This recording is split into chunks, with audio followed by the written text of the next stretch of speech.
कहीं पर जीवन नहीं पाया जाता, सिर्फ पृथ्वी पर जीवन पाया जाता है। यीशु मसीह ने कहा, स्वर्ग और पृथ्वी का मालिक मैं ही हूँ, और स्वर्ग में और पृथ्वी पर ही जीवन है, बाकी कहीं किसी भी ग्रह पर जीवन नहीं मिलेगा।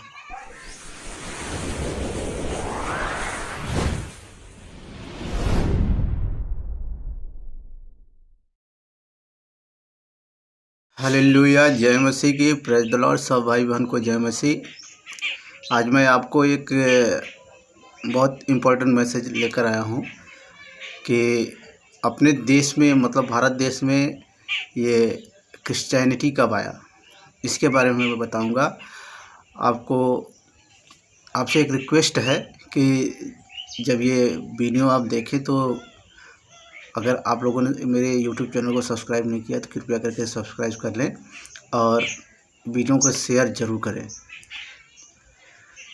और तो आइए वीडियो में चलते हैं। तो मेरा कहने का मतलब ये है कि ये अभी आज देश में, इस समय हमारे देश में क्रिश्चियनिटी के विरुद्ध बहुत सी बातें उठ रही हैं।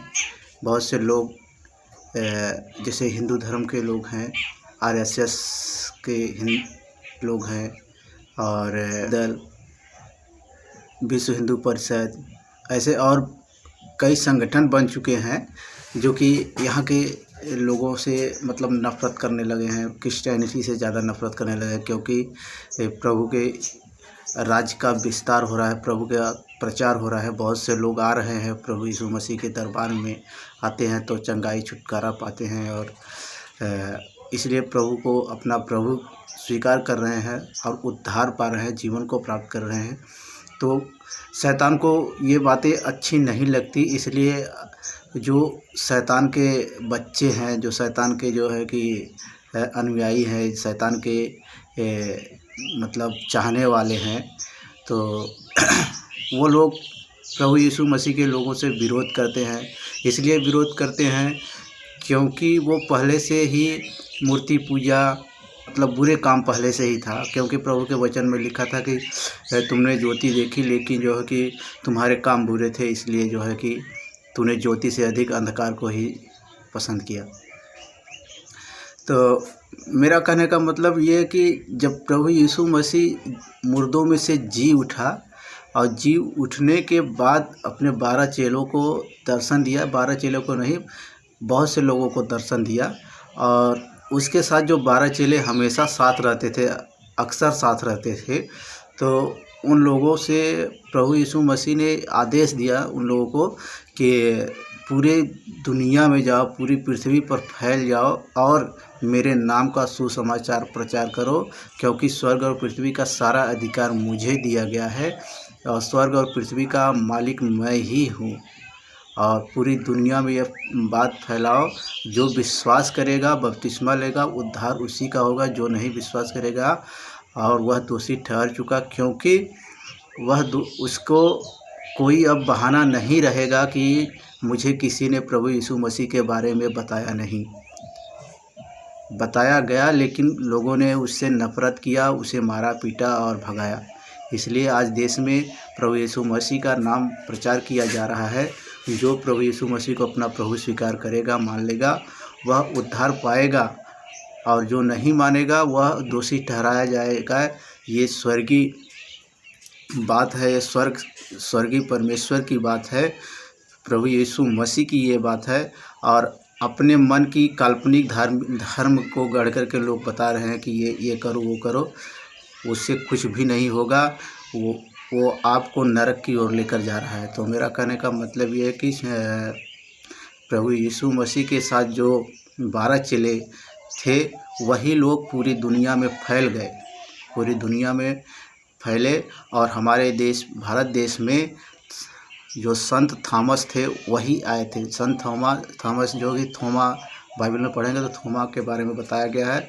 वही थोमा जो जब प्रभु यीशु मसीह अपने चेलों को दर्शन दिया तो उस समय थोमा नहीं था, और थोमा ने कहा कि मैं जब तक उसकी उंगलियों में, उसके हाथ में जो छेद है, उसके छेदों में अपना उंगली न डाल के देख लूं, तब तक मैं विश्वास नहीं करूंगा कि यीशु मसीह जिंदा हो चुका है।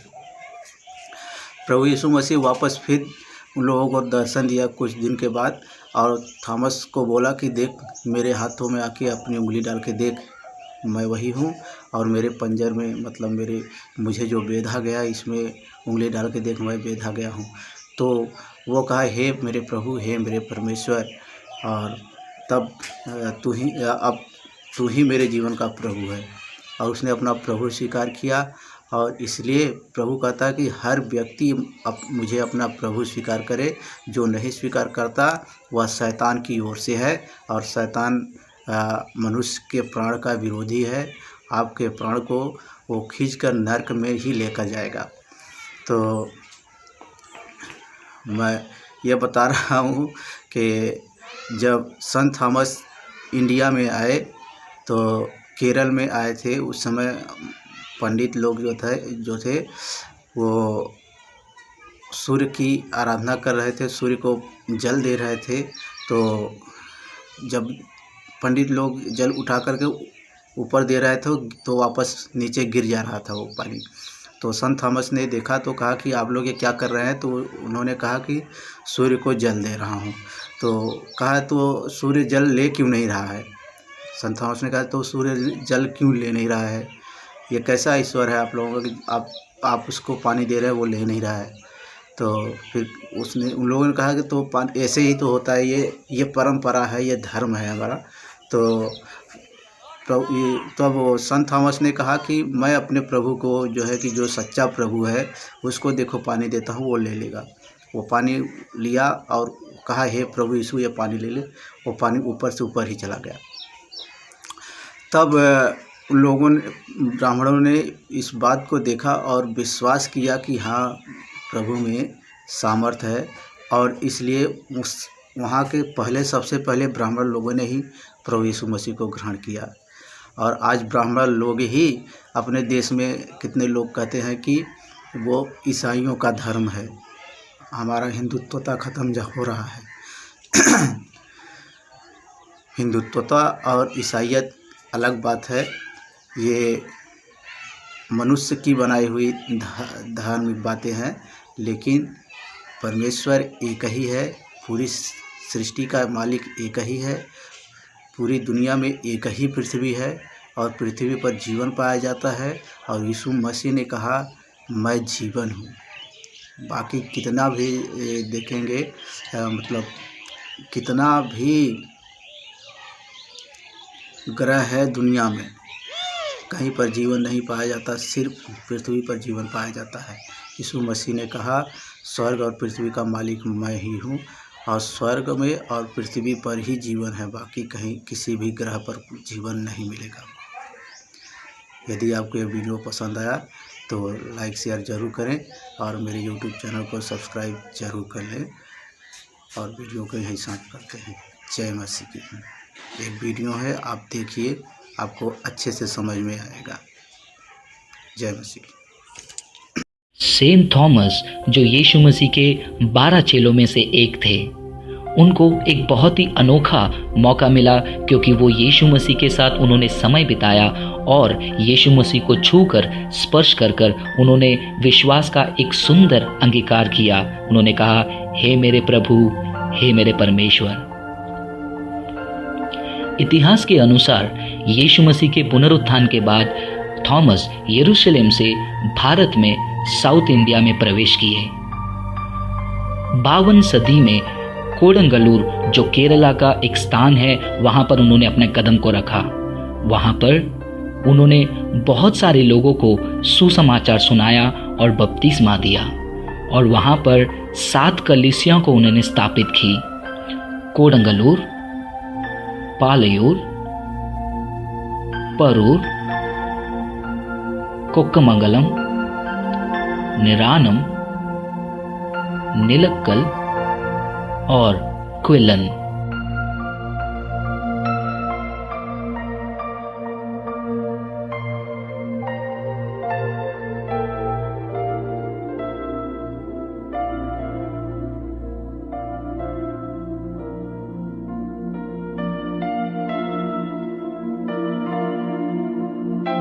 इन जगहों में उन्होंने यीशु मसीह का प्रचार किया चमत्कार किया और लगभग 10 साल तक उन्होंने सेवा किया और लोगों को यीशु मसीह को स्वीकार करने में मदद किया।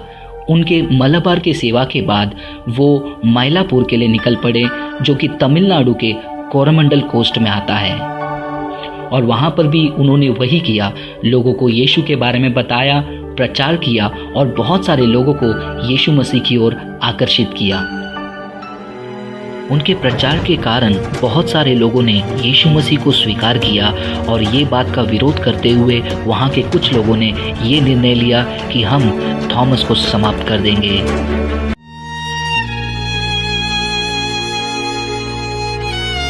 इस कारण उन्होंने अपने आप को एक छोटे से गुफा में छिपाया, जिसे लिटिल माउंट के नाम से जाना जाता था।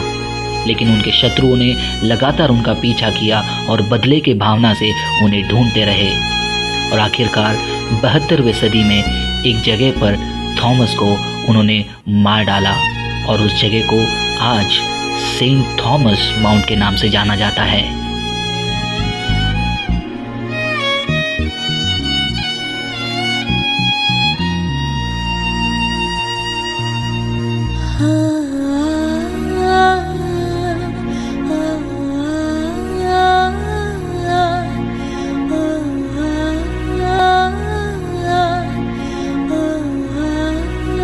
उसके बाद थॉमस को संतोम चर्च में दफनाया गया। संतोम बेसिलिका, जो बहुत ही ऐतिहासिक रूप में मुख्य स्थान मरीना बीच के यहाँ पर मौजूद है। सेंट थॉम बेसिलिका दुनिया में 3 में से एक वैसा भवन है जो यीशु मसीह के प्रेरितों के कब्र के ऊपर बांधा गया है। इसके अलावा प्रेरित पतरस बेसिलिका जो रोम में है और प्रेरित याकूब जेम्स का कब्र जो स्पेन में है।